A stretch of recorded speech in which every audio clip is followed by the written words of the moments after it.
The landscape of the disease has changed. Absolutely, it's no longer a death sentence, but it's still a life sentence. Good evening. We're in Barbara Hall Park, where tonight hundreds gathered under the pouring rain for the 33rd annual Toronto AIDS Candlelight Vigil. And while the fight against HIV/AIDS has come a long way in the last few decades, there's still much work to be done. I light this candle as a symbol of peace. This whole hour is a moment of pause through the freneticism of Pride Month, just to reflect on our past and also reflect on the future in the fight against HIV. Under stormy skies, a somber moment of reflection for the lives lost to AIDS. Arvin Luis Belleza. Raymond Joseph Bonvie. Those names to be etched in memorial at Barbara Hall Park, along the countless others who have died from the disease. People are living longer with HIV, which is, we're very thankful for that.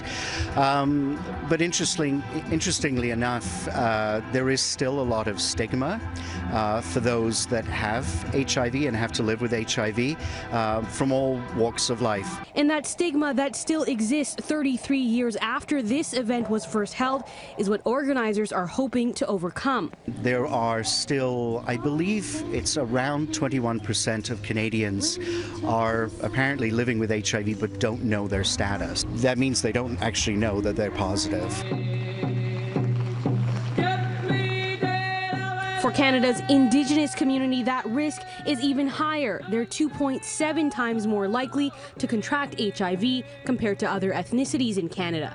That's why this year's event is focusing on First Nations. When you factor in, living conditions on reserves across Canada, access to health care, education, poverty, there's many factors that make that rate as high as what it is. And that's alarming, given the fact that we live in Canada and we have free health care. In the more rural communities, there may be rural physicians who have their own biases, and people don't feel comfortable approaching their physician.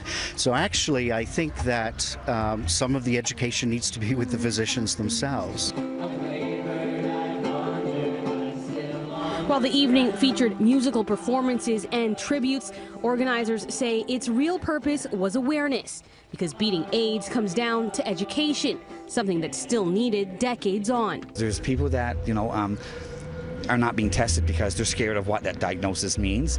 We can never have too much awareness, and it's having the awareness that we can have conversations and having open, frank conversations in which people are in a space that is no judgment.